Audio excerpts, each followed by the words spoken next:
Buenos días, gracias por levantar temprano, gracias por estar con nosotros.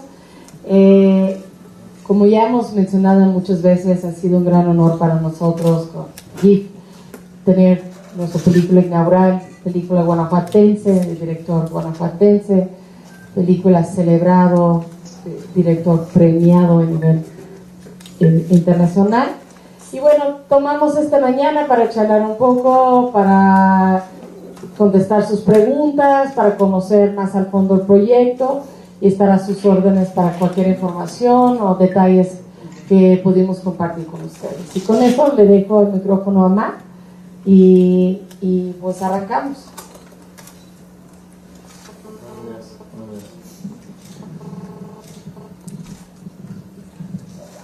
Empezamos con preguntas, no sé si tienes un mensaje. Pues,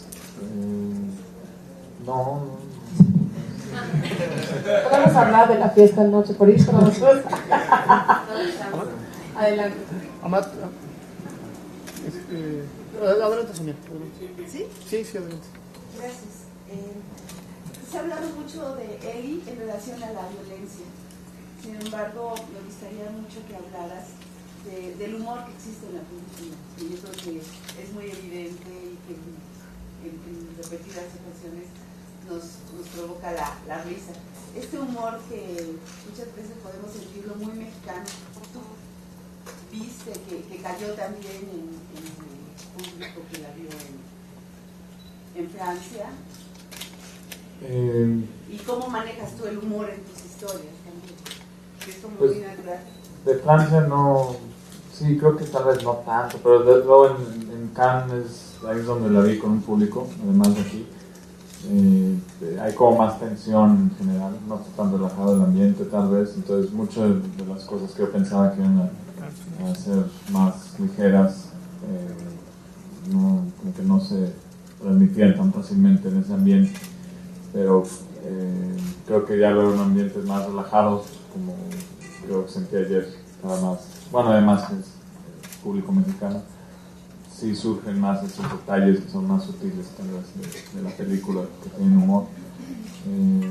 Poco es lo que habíamos como diseñado en el guión para ser cómico, ¿no? O, bueno, cómico, nada, yo creo, pero así como un contrapunto, o algo así, ¿no? Y luego ya en el rodaje creo que van saliendo más bien las cosas por los personajes que encontramos para actuar, ¿no? Que a veces no son actores y tienen ciertas, bueno, no tienen entrenamiento actoral y sus torpezas a veces ayudan a esos momentos así que pueden ser cómicos, ¿no? En parte. Es un poco lo que le respondiste a Sonia. Más que una pregunta, ojalá nos puedas platicar un poco cómo te sentías como director y cuál es la diferencia que sentiste en otros públicos, Francia, en fin, todo esto, y con el público mexicano, desde tu posición como director, estando ahí, que nos puedas hablar de las diferentes atmósferas del público ante la película. ¿Qué sentías? ¿Cómo los percibías? Es que bueno, la verdad, ayer no vi la película con el público tampoco. Bueno. Afortunadamente tuve que ir a otra función y luego, pues sí, ya la he visto muchas veces, es difícil sentarme a verla. Pero la percepción que he tenido, por lo menos con los encuentros y que hemos hecho, las funciones que hemos hecho de prensa y los encuentros con la prensa, pues sí es, aquí en México pues ya entienden mucho más de la película que en otras partes, creo, ¿no? Y no parece ser simplemente una película sobre violencia, nada más, ¿no? Porque aquí yo creo que ya eso pues ya lo sabemos y el público trata de ver más allá de eso más fácilmente. Tal vez en extranjeros se les dificulta un poco más ver más allá de eso que es tan fuerte en la película, ¿no? Eso es lo que es sentido, ¿no? ¿Qué tanto te exorciza, Matt, hablar de este tema, no? Pues es intuitivamente y subconscientemente tal vez que eso sucede, ¿no? Porque también desde el guión como que no voy pensando, aquí quiero hacer esto para pase esto para sentirme mejor. Pues no, o sea, no es así. Pero ya viéndola, ya hecha, ya editada, y ya que la ve el público, sí hay ahí como que si todo salió bien, hay ciertas, pues eso que dices, como... ¿Y cómo fue el proceso de la grabación del guión a cuatro manos? Pues Gabriel, ¿qué es comentar de la coescritura? Pues esta coescritura fue algo bastante interesante para mí. Fue un trabajo como de 2 años, más o menos, año y medio, 2 años. Algunas partes de los diálogos me los pedía Matt, incluso dentro del rodaje. Estábamos en situación de rodaje, yo estuve como 3 semanas en el rodaje. Y me decía, bueno, vamos a empezar al rato, encontré una hora un diálogo más o varios diálogos más para cierta escena. Y me ponía yo a escribirlos, le entregaba 2 hojas, de ahí tachaba de varias cosas, sacaba lo que le servía, entraba con los actores a un cuarto donde no estuviera el crew para ensayar esta escena nueva, salían en 5 minutos y filmaban la escena.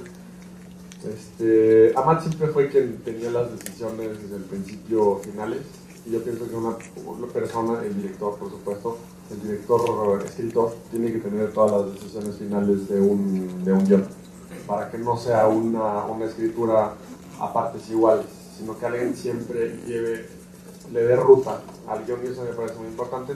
Entonces yo algunas cosas era partidario de hacer ciertos puntos que me parecían muy importantes, y algunas cosas quedaron en la película, otras cosas no. Amat decía esto sí, esto no, y así. Eso es muy importante. Amat siempre llevó la batuta, incluso en la escritura. Y por ejemplo, platicamos durante 3 horas, escribíamos una escena, platicamos durante 5 horas, escribíamos un poco más. Y pues francamente fue algo que funcionó para mí bastante bien, la coescritura, y apegándome yo por supuesto al estilo de Amat, porque la película tiene, como podrán ver, todo el estilo de Amat. Tuve la oportunidad de participar bastante como guionista, y Amat le iba dando forma a las ideas, y todo eso, pero pues el estilo es completamente de la dirección de Amat. Hola, buenos días. Ayer en la noche estaba platicando con algunos compañeros de la prensa de Jorge, ¿no? Acerca de la película, y estábamos hablando de varias cosas, ¿no? Entonces, entre broma y entre comentario, dijimos que si no hubiera sido cineasta, a lo mejor hubiera sido un asesino serial, por todo lo que se te ocurre y por todo lo que plasmas en las películas. Quisiera saber, con base en eso, como, no sé, ¿de dónde sacas como... Yo sé que es la realidad, pero ¿de dónde a lo mejor te imaginas tantas cosas para plasmarlas en la pantalla? Eso sería por un lado. Y número 2, la escena donde se está quemando los genitales de estos chicos, y nos puedes contar un poco cómo fue, cómo la llevaron a cabo, y también si tú leíste o de dónde vino como esa idea para llegar a esa tortura, ¿no? Según yo, habría sido un chef.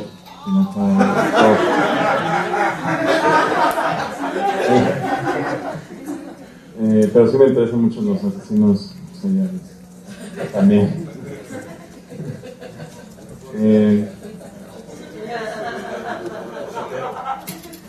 Esta pregunta a mí me parece muy interesante. Creo que el concepto es absolutamente absurdo, que una persona que dibuja cosas muy brutales puede ser una persona muy brutal, que hace música en la que habla sobre cosas muy brutales, puede ser una persona muy, muy violenta.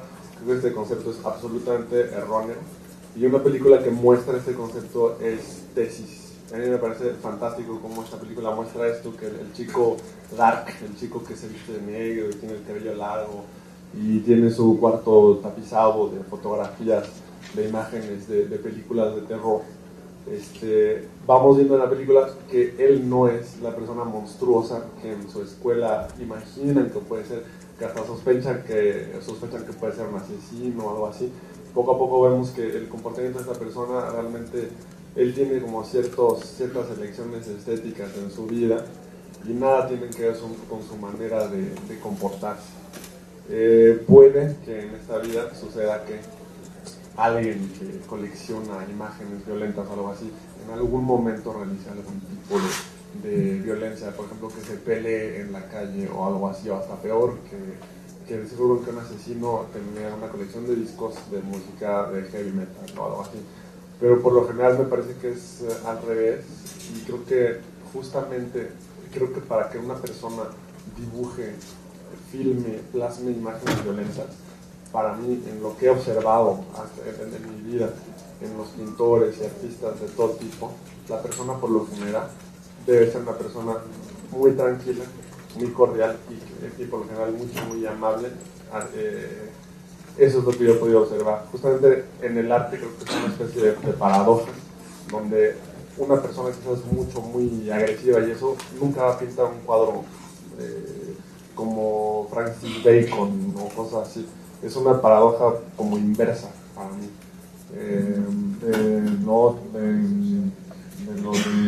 Bueno, yo creo que parte de mi interés de la violencia ha de venir también de aquí de México, de la prensa, de una manera no crítica, sino desde que uno está creciendo, pues ves imágenes de este tipo en muchas revistas, en periódicos. Aquí en México es particular eso, y yo siento que de ahí viene cierta manera de ver la violencia a través de esas revistas también, ¿no? Como Alarma y notas, estas policíacas, notas policíacas, y te enseñan muy gráficamente los hechos, los accidentes, las muertes, y recuerdo desde que me puedo acordar estar viendo esas imágenes, y seguro me han afectado a cómo me interesa enseñar la violencia. De la escena de la quemada, pues fue un efecto. Amar, hay muchas referencias de Guanajuato, muchísimas, aunque ayer decías que en realidad no tratabas de decir que lo que había pasado en la película era algo que se había repetido en Guanajuato, pero la parte de la capacitación, entre comillas, de los policías, por ejemplo, a los periodistas nos remite a esa historia de los policías leoneses a los que se capacitaban mediante prácticas de tortura y cosas así, que creo que es más o menos... Sí, de ahí se sacó. La pregunta es, ¿por qué crees que te ha funcionado a ti en lo personal como este formato de estas tres películas, Sangre, Los Bastardos y hasta cuándo crees que te va a funcionar, seguir funcionando? No, pues no. ¿Por qué crees la última parte no? no. ¿Qué es lo que funciona para ti de este formato? Pues yo creo que es tomar ciertos riesgos que he estado tomando desde la primera película. Riesgos de todas partes que hay una decisión, trato de no ir por la parte segura, ¿no? Con el casting, con la historia, con todo, ¿no? Con las tomas, y en algún sentido creo que eso esa idea de que puede fracasar completamente algo, puede gustarle a alguien, es como algo que yo me aprovecho de eso, ¿no? Entonces a mucha gente no le gustan las películas, algunas, y a mucha gente les gusta mucho, ¿no? Entonces eso tal vez viene de eso, que no, como que trato de no quedarme en medio de nada. Entonces no sé si eso un poco responde a esa parte, pero no de cuánto me va a funcionar, pues realmente no va a haber otra manera, creo, a menos de que cambie yo radicalmente, de cómo hago películas y cómo me imagino las historias. Entonces yo no diseñé una fórmula y luego estoy como viendo cuánto aguanta. No sé, ha sido pues todo natural, ¿no? En algún momento tal vez ya no soy relevante y no me gusta lo que hago a nadie, entonces pues ya veremos qué pasa. Me hago chef. Hola, ¿qué tal, Amar? Una pregunta. Dices que trabajas obviamente con actores y no actores. ¿Qué es la parte? Bueno, me imagino que lo espontáneo, ¿no? Los que no son los actores. Pero cuando no son esos actores, ¿cómo haces el casting? ¿O ya tienes un tal casting o en qué te fijas si no son actores? Pues escribo el guión, los personajes que no describo físicamente mucho y ni siquiera me hago mucha idea de lo que son. Siempre le digo a mi equipo de casting, que parte es mi hermano Martín, que me conoce muy bien y que trabajamos juntos, le digo, tú toma fotos de gente interesante y yo te digo hacia dónde va el rumbo y ya. Y así ha sido hasta ahora. Entonces no es difícil yo imaginarme a alguien de la nada y tratar de llenar eso que yo ya hice. Más bien trato de dejar eso vacío y llenarlo con alguien que encuentre. Y así con Armando, por ejemplo, me tardé mucho en como era el principal. Creo que yo medio me reflejaba ahí en ese personaje, me tardé mucho en decidir y encontrar, ¿no? Perdón, rápido nada más para preguntar, ¿qué viste en él para tu personaje? Pues, es difícil escribir, pero bueno, hicimos muchas pruebas y visualmente, de hecho era bastante, bueno, en la película cuando yo lo conocí era muy diferente físicamente, bueno, superficialmente, tenía pelo largo y no usar lentes, etc. Entonces tenía que, como que había algo ahí, no sé, de su manera de hablar y de moverse y su rostro que pensé que podía, ¿no? Entonces ya hicimos pruebas y se vino a vivir aquí a Guanajuato un rato antes de la película, ahí a Calderones, donde filmamos, y pues sí, no sé, tal vez quieres hablar de esa experiencia cuando te vivir aquí un ratito. Sí. O sea, yo también me hago esa pregunta, o me hice esa pregunta de qué veía, porque además fue muy raro el casting, ¿no? Yo estoy acostumbrado a hacer castings normales donde te dan la escena y te dicen, te guían, te dirigen. Y ellos me inventaban, cuando hacíamos pruebas como de actuación, inventaban improvisaciones súper bizarras. Yo decía, ¿te cae que eso va a la película? Me preocupaba, ¿no? Porque unas veces me violaban, otras veces estaba secuestrado, otras veces iba al mercado, no sé, muchas cosas locas. Entonces, en la medida en que vi que estaban como probando otro tipo de audición, también empecé a ceder como en confianza, ya tratar de hacer lo que me pedían. Y una de esas cosas fue, antes de que me seleccionaran, vine unos días a Calderones, bueno, aquí a Guanajuato, y estuvimos en el set, y después vivir un tiempo allá en el rodaje en el pueblo. Entonces fue súper fácil porque me eligieron quién fue, ¿por qué? Y me cortó el pelo, él mismo, así con su maquinita, y me puso con una bici a... Peluquero también. Sí, podría ser malo, pero... Me puso con una bici a pues, andar en el pueblo, a recolectar cosas para arte. Entonces era muy fácil, vivía ahí con una familia que me daba de comer lo que comen ahí. Entonces era como solo adaptarte, confiar, y fue súper fácil. Y he trabajado después con otros directores que tienen métodos como más tradicionales y aprendí de este método que pues, tengo que confiar, ¿no? La confianza que le debes tener al director si no funciona. Es como método, es el método, ¿no? Y así más como Stanislavski, ¿no? de vivirlo y todo. No creo tanto, porque también había que salvarse, no me podía yo clavar. Era muy divertido estar casi de vacaciones, pero sí tenía que tener claro que no era mi realidad. O sea, sí, no es precisamente, no sé si es el medio, pero había como esa diferencia entre cuál es mi realidad y qué estoy haciendo aquí, cuánto tiempo también, si no te vuelves loco. Una persona que pasa por muchas cosas que no podía tampoco tan hacer tan mías como en el método, por lo poco que se ve. Buenos días. Ana, a mí me gustaría que nos compartieras tu evolución como cineasta desde Sangre a Eli. Si crees que ha habido un crecimiento como cineasta y hacia dónde quieres llegar, qué va a pasar después de Eli. Pues seguro, uno va haciendo lo que le gusta y va aprendiendo y viendo qué funciona, qué no, y entonces eso es casi inevitable, un aprendizaje y no sé si mejoramiento, pero así como un avance, ¿no? En donde vas, más ambición, a veces más, por eso es una película con más diálogo, más personajes. Empecé haciendo lo que pensé que podía hacer, o sea, soy básicamente autodidacta y no quería ponerme las cosas más fáciles, mejor contar lo que necesitaba contar con poco, y así empecé, y todavía sigo así, pero cada vez con un poco más, tal vez, tratando de ver qué puedo manejar. Así es como veo lo que he hecho.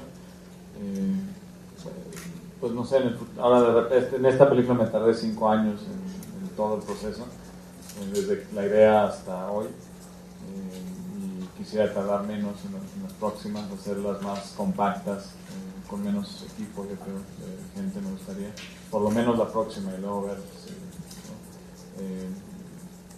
Cuando haces algo siempre quieres hacer un poco lo opuesto después, entonces ahí para el futuro veo eso, tal vez no. Además son dos preguntas, digo, a mí me gustaría saber primero tu pensamiento respecto a estudiar o no estudiar cine como carrera, como tal. Finalmente hace un año Michel Franco también cae en Cannes, él se llena la boca diciendo que no hay que estudiar cine, Gary Alarraqui, que tiene la película más taquillera, finalmente estudió publicidad como tal. Tú has tomado talleres, has tomado cursos en Santiago de los Baños, si no tengo mal el dato. Tu pensamiento, tu opinión acerca de eso, de si estudiarlo o no estudiarlo como carrera. Y la otra, que quizás es una pregunta más para Jaime, pero creo que nada por aquí, es saber si hubo problemas o esta decisión, o habrá problemas con mostrar el águila al revés, la frase de Vivir México hecha también al revés. Puede ser un poquito, porque finalmente el infierno sabías que era una comedia y se puede burlar, aquí lo tomas como si fuera cierto, ¿no? Es algo muy serio. ¿Cuál era la primera? Pues yo he tenido desde pequeño, como que mi papá me inculcó que las escuelas eran malas en general. Entonces me salí de la escuela a los 15 años, de la secundaria o prepa, no sé. Y ya a los 15 años decidí que quería hacer cine y me salí. De hecho a los 15 años hice el primer corto que estuvo en Expresión en Corto 1998. Ese era mi primer corto que hice a los 15 años, que aquí estuvo aquí. Y eso fue sin... Pues sí, bueno, eso, yo tenía 15 años, entonces no había ido a la escuela de cine ni nada. Y no, pues no sé, no, la verdad no me parece que hacer cine es como ser un médico o ser cirujano plástico o algo así, que necesitas realmente estudiar, porque lo que vas a hacer, vidas dependen de tu trabajo. La verdad, hacer cine no es así para nada. Entonces no es necesario. Yo traté de ir a las escuelas de cine en México y en Cuba. En Cuba fui a un curso, pero traté de entrar a la escuela San Antonio de los Baños, pero no me aceptaban. Entonces sí traté y nomás no pude. En el DF está muy, porque sin prepa no puedes entrar al CUEC ni al CCC, entonces no pude. Entonces más bien fue eso. Y ahora yo puedo decir, pues todo salió bien, ¿no? Y de hecho como no fue a la escuela, empecé a tratar de hacer mis películas yo solo o sea, todo ese tiempo que habría invertido 4 años en ir a la escuela, lo invertí en hacer un corto, en imaginarme qué películas iba a hacer, etc. Entonces para mí funcionó, no sé, creo que muchos de los que van ahora a las escuelas de cine son chavos que tienen algo de dinero, que sus papás pueden apoyarlos ahí, y siento que a veces muchos estudiantes de cine entran ahí porque les dicen, a ver, pues ya tienes que estudiar algo, que vas a estudiar, y no, pues cine, papá, porque me gusta el cine. Y algunos, ¿no? Pero entonces ese es un peligro, entre más escuelas de cine haya, pues más gente. Que de repente puede salir alguien muy interesante que con esa idea, ¿no? También digo, de esa forma. No todos los estudiantes son así, claro, pero es algo que noto. Y yo pues yo traté, pero no tenía las conexiones y pues también los diplomas necesarios, pues no pude estudiar cine. Y ya. Pero bueno, de todas formas hice por mi cuenta. Me viene a la mente una frase de Werner Herzog que dice que el cine es el arte de los analfabetas. Así me sentía yo. Herzog fue una gran inspiración cuando empecé a hacer cine, y eso, sí, porque yo a los 15 años, yo le pedí a mi hermano Martín que me escribiera. Sangre, por ejemplo, lo escribía él, no que era analfabeta, pero no podía ni siquiera escribir muy bien, pues estaría a los 15, y ya en lo que voy trabajando y escribiendo más guiones, pues ya sé escribir mejor y todo eso. Y la obra del escudo y lo de la pues no sabía de eso, o sea, no es solamente el águila en la película, creo, no nomás está al revés, es como otro diseño completamente del águila. De los demás, pues creo que ya ni usan esos logotipos, ¿no?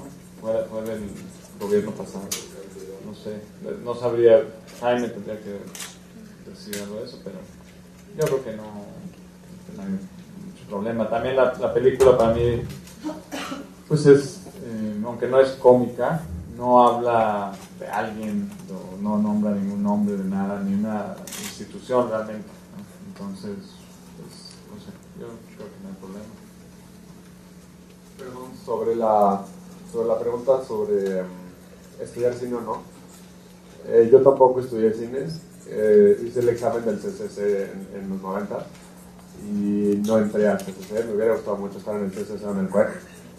Yo creo que sí es bueno estudiar cine, porque ahí se conocen a muchas personas que hacen foto, arte, etcétera, y uno puede hacer su equipo ahí, y además uno tiene los medios para hacer cortometrajes. Entonces me parece que sí es bueno estudiar cine, aunque creo que no es absolutamente necesario. Creo que una persona puede hacer cine, como no es una ciencia el cine, uno puede hacer cine, si lo desea hacer, lo puede hacer. Hoy en día con YouTube y con las cámaras digitales que están siendo cada vez más evolucionadas, una persona puede hacer una película con una cámara de esas o con un celular. Yo pienso que además es una carrera del futuro, o más bien del presente. Yo pienso que toda la gente debería hacer cine, absolutamente toda la gente. Yo creo que si una persona se proclama cineasta, lo es. Yo creo que es como, hay un pequeño letrerito en Facebook que dice, el hecho de que tengas una cámara no te hace fotógrafo. Yo creo que sí.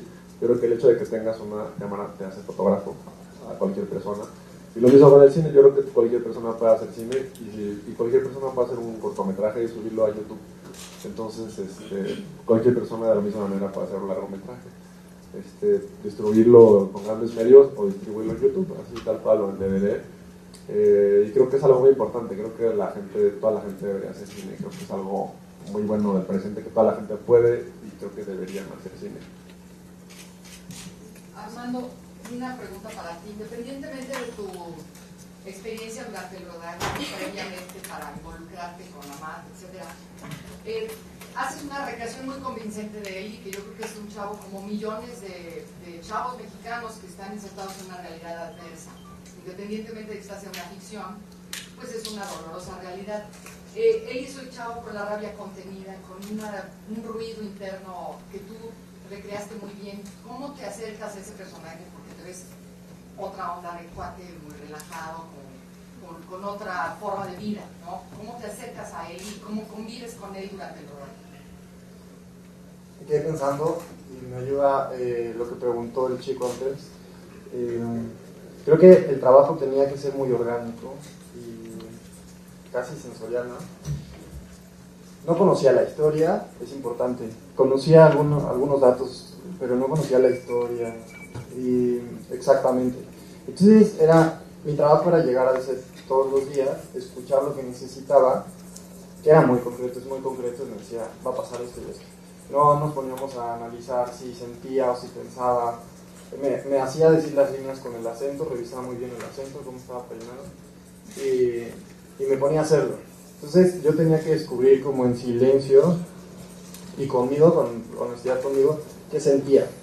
Y también fue muy orgánico, muy fácil, pues darte cuenta de que al pobre le pasa todo y que a veces tiene que tomar decisiones y también tiene muchos pantalones para tomarlas. Y a mí me emocionaba mucho algunas decisiones que toma, su valentía, y también es emocionante como actor estar en un personaje muy susceptible, ¿no? Muy débil, que el mundo está contra él, casi trágico. Es como un personaje que cualquiera quisiera. Y olvidé lo que quería decir. Pues nada, fue totalmente orgánico. ¿Cuánto No duró sé el cómo rodaje? decirlo. 9 semanas. 9 semanas. 9 semanas, estuvimos como 2 semanas antes platicando. Ah, ya sé que te iba a contar. Un día me dicen que estaban moviendo la cámara, no sé qué, y la escena era que al final no quedó estar buscando trabajo. Él estaba buscando un trabajo en el periódico. Entonces estaban moviendo la cámara, se tardaron más como siempre. Yo estaba buscando el trabajo y además me dijo, nunca me lo decía, me dijo, busca trabajo, pero busca trabajo en serio. Entonces yo dije, chale, ¿qué puedo hacer él en realidad? Me pasé una página 2 y no había un trabajo para él. Yo ya cuando me di cuenta, yo como estaba un poco estresado, lloraba mucho. Entonces me dio muchas ganas de llorar y dije, pobre tipo, le pasa tal, y encima no puede conseguir un trabajo. Entonces también, como dices, yo tengo una vida muy distinta a la del personaje, pero es inevitable que estas cosas, que uno entiende que estas cosas pasan y que te lleguen, ¿no? Y ese es al final mi trabajo. Jamás, es fácil en estas películas tomar la bandera de la denuncia. ¿Qué opinas de esto? Y por otro lado, independientemente de tu lenguaje cinematográfico, como lo dices, yo vengo del gráfico de la Ciudad de México, es fácil que la violencia se vuelva un tema redundante. Entonces, esta necesidad de abordarlo desde otro punto de vista. Pues sí, el cine de denuncia, pues no me lo planteo así, realmente. Sería ahí, ya sería como yo dar un mensaje que trato de, o sea, ya es obvio ahí, yo creo, lo que si eres alguien sensible y te preocupan las cosas, pues ya la película, no sé, entenderás o sentirás algo con la película.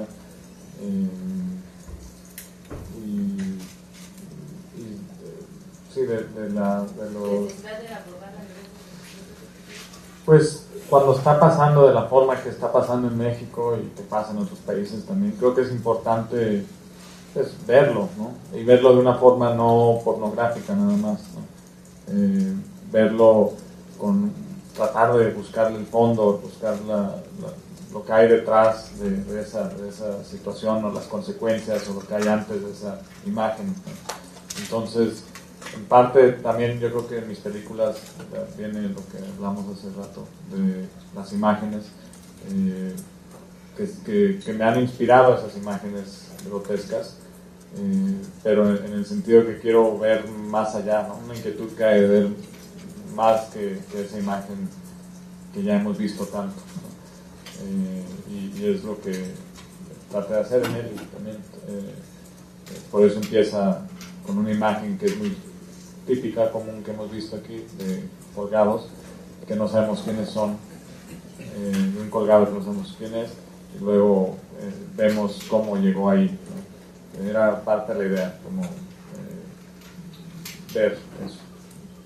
Y lo que hablamos anoche, que creo que es un punto importante, es que si empiezas a escribir una película 5 años antes o 4 años antes por tu preocupación de las condiciones de tu país y 5 años después todavía es puntual, la película todavía es actual, habla mucho de las condiciones, ¿no? Bueno,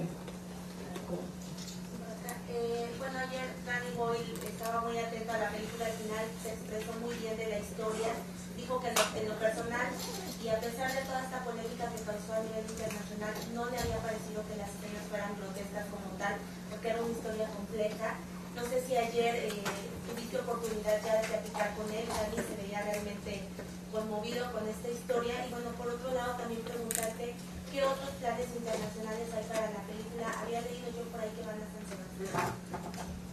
Sí, ahora, bueno, hay muchos festivales y se ha vendido, según escuché ayer, como 24 países, como 15 regiones o algo así, que incluye 24 países. Y con Danny Boyle pues estuvo muy padre que estuve viéndola, y luego se subió al escenario ya al final ahí a felicitarme y yo no recuerdo exactamente las palabras que dijo, ¿no? Pero fue todo, fueron halagos y fue un honor recibir eso de un cineasta que ya lleva años trabajando y de una forma, pues, ¿no? Tiene su voz, su visión y pues es bonito escuchar eso de alguien así pensante en el cine. Estoy tratando de Perdón, entonces tú sí. ¿Yo? Sí. Amat, con lo que logró Carlos Rigadas el año pasado, al ganar el nuevo premio que tuvo este año, ¿crees que le pone que al ganar estos premios, que es el más importante prácticamente del cine a nivel mundial, le pone cierta presión a los cineastas mexicanos? ¿O crees que al ganar esto se vaya a generar algún tipo de cambio en las estructuras o en las instituciones o en la industria aquí de México? Pues lo que sí es muy especial, digamos, es solamente otros dos países han ganado consecutivamente, que es Francia y Estados Unidos, en toda la historia del festival, ese premio de mejor director, porque vi así la lista y las banderitas que está al lado. Y ahora le tocó a México 2 años seguidos, que pues habla de algo que yo creo que sí, algo está pasando en México, yo creo. Y bueno, luego sucede que además Carlos es colega mío, trabajamos en la misma compañía en Monterraya. Él me ha apoyado desde mi corto, antes de Ser Sangre. Ha creído en mí también y le agradezco mucho, ¿no? Y pues no sé, es difícil saber qué consecuencias puede haber. Lo que creo que es obvio es que pues en México, pues no sé, sí se puede. No sé. Gracias. A ver, tenía uno por acá todavía, no sé si Omar todavía traes una pregunta, ya la contestaste. Ok. Déjame los que no han preguntado primero. Bueno, es una pregunta para Marta también, igual es un poco para Jaime. En el extranjero el tema de la violencia en México vende muy bien, pero aquí en México, a menos que sea comedia, no vende tan bien. No sé si tienen alguna estrategia para el lanzamiento, bueno, por el estreno que ya va a tratar un poquito, algo que vayan a hacer para atraer más público. Yo entiendo que no es para los grandes públicos, pero sí siempre quieres que vaya más gente. Entonces, no sé si tengan como alguna estrategia pensada. Y para Armando, si nos puedes platicar un poco más como de tu trayectoria como actor, pues entiendo que sí eres actor, antes y después de él. Pues de lo del estreno, no sé, ojalá tengamos suerte y pase algo, o que alguien acuse la película de algo, la iglesia. Pero pues sí, no sé, o sea, ahora la película más exitosa de todos los tiempos, Nosotros los Nobles, que es una comedia, es muy inteligente, la comedia está muy bien. Antes de eso, ¿cuál fue la película más taquillera? Entonces esa no es comedia, no es ultra violenta ni nada. Bueno, la iglesia, así, cada una tiene... Sí, pues sí, esa fue otra que no... Pues creo que no hay como creo que lo que el público aprecia es una historia contada que haga sentir y haga... Bueno, que no trate como estúpidos al público, es algo que creo que tiene éxito. Y contarles algo que signifique algo para ellos, ¿no? Y creo que Nosotros los Nobles, por ejemplo, pues, tiene eso, ¿no? Además de que tiene el plus de que te ríes muchas veces en la película, ¿no? Es como que vas viendo y sientes como comes algo que es nutritivo, casi. Así es lo que creo que tiene éxito, cuando ya, o sea, aparente ser nutritivo por lo menos, ¿no? Y bueno, no sé, él y tal vez así lo ve algunas personas, ojalá, no sé, nunca se sabe qué pasa, ¿no? Va a salir con 30 copias, entonces, como dices, es difícil, pero también creo que es un buen número para una película como Eli, y si le va bien, pues tenemos más. Yo creo una respuesta a lo que hemos recibido en Twitter y Facebook y las redes del festival, que sí son bastante activos. Anoche tuvimos como 500 gentes afuera del teatro principal que no pude entrar. Hay gente que vino de Zacatecas, unas chavos de Chihuahua, y venimos para él y le tiene que volver a pasar, y siguen fregando que la volvamos a pasar, vamos a estar formados todo el día para ver él. Yo siento que va a tener un público de culto que igual no se ve reflejado en las presentaciones de salas de cine, pero yo creo que ya cuando está en streaming y ya con ese buzz de festivales, igual, ojalá en las pantallas también, en los cines también se compre el boleto, pero esta posibilidad que ya lo podemos ver en la casa, ya lo podemos ver con nuestros amigos, o podemos ver en grupo, pero con más facilidad, yo creo que sí va a haber un retorno en otros espacios y hay mucho interés en nuestro público por ver la película.